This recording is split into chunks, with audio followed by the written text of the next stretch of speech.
Courage Barbell, Chad Ike's back again. You don't know this, it's a totally different day and I'm wearing different clothes, so shooting a different video. Today's gonna be a little twofer. I'm gonna show you a stretch and an exercise. You don't necessarily have to do them in order, but a lot of people are gonna be very tight when I show the exercise, and this is one way to help stretch out to do that exercise. Right here I have a couple of thoracic pivot and a cervical pivot.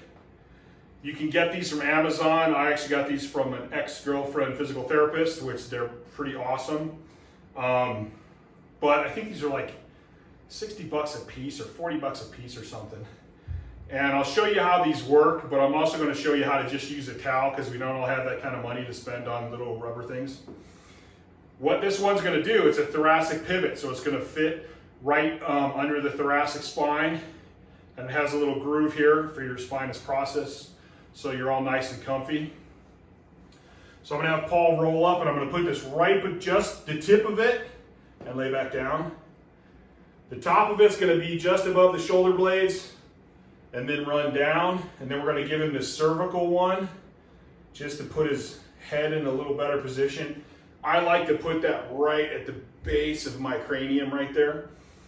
And then what I'm going to have him do, let him adjust that a little bit. I usually let them adjust it to where they like it for that one. Then I'm going to have you go into the 90-90 position, which we did in the face pull video. So we're going to be 90 here and 90 here. And I want you to relax, Paul. Paul needs to work on his stretching. Stay up into 90 right there and just try to let it relax. You should be able to lay on this thing and put your hands on the floor. I'm a big fat guy and I can lay down and they'll lay on the floor easily.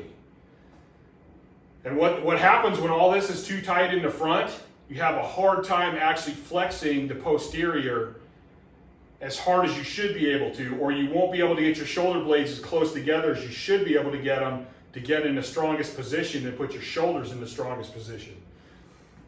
So your goal with this is to actually be able to just relax and have your arms lay completely on the ground. So his pecs are tight, his external rotators are tight, probably his anterior delt is tight.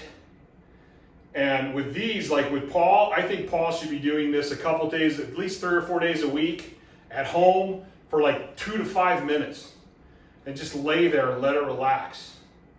And I'll even put plates in his hands or dumbbells sometimes. The thing to be aware of though is stretching is not supposed to hurt.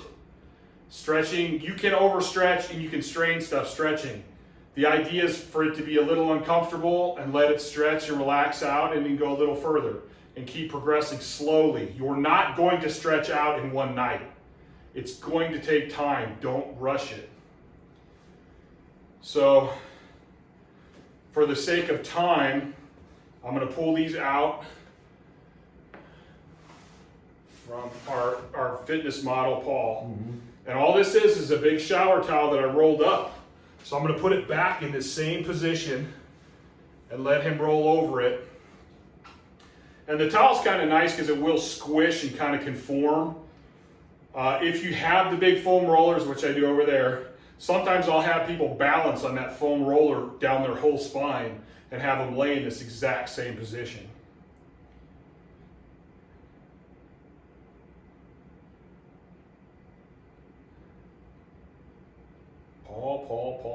Paul.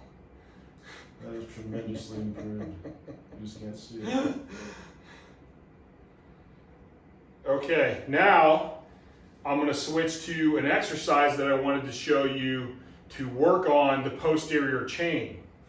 But I wanted to show you these stretches to kind of give you an idea how important flexibility and mobility are to actually using the correct muscles and how everything works together. You can't always just think of one muscle or one joint. You have to think in terms of the whole body. You have to see the forest through the trees.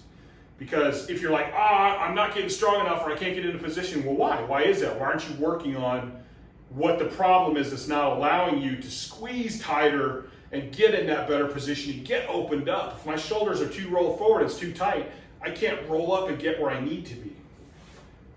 Okay, I'm gonna have Paul roll over on his stomach and slide down just a little bit more. So we're in the prone position. I'm gonna have him put his hands up in a Y, and I'm gonna put a piece of PVC right here. And as you can see, let me get this shit out of the way. He's gonna have his palms vertical with his thumbs up. And now I'm gonna have him put his head in a neutral position. And what I want him to basically do is a behind the neck press. So he's gonna come back and come down and back up. And what we're focusing on here is I'm focusing on these shoulder blades staying together, and I'm focusing on him flexing his lats to keep his shoulders depressed. So I'm looking scapular retraction and shoulder depression while he's going through this movement. And I know some people aren't touchy-feely. I'm generally not touchy-feely, except with women. But a lot of times if you put your finger here, if they're having trouble, put your finger through there and go squeeze it. Squeeze my finger and stay on them and make sure they're doing that. And another thing is with the shoulder blades, some people will tend to flex them out. I'll put my finger down here and go squeeze. Get the bottom of this one together. Okay, and go. There you go. Keep the bottoms of these together and go up. And you're always going to have a little bit of movement in that shoulder blade, and that's fine. It should be naturally be able to move. Okay, go ahead and relax.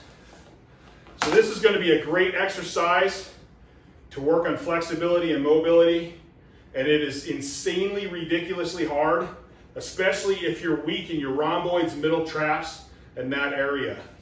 So this is actually a really good supplemental exercise. This is a really good accessory exercise. It's really good. Like I like to throw these in on, say, a recovery day where we do our recovery stuff and go, hey, I know this guy's got a weak upper back. Let's do a couple of these. Because we're not using it. It doesn't take a lot of weight. It's not killing the central nervous system, but it's working these muscles and it's teaching him proprioception and control. Especially that proprioception if you're either tapping, telling him to squeeze. I'll put my fingers on the edges of their shoulder blades and give them some sensory input to where their shoulder blades are. I have a lot of people that are like, they are squeezed.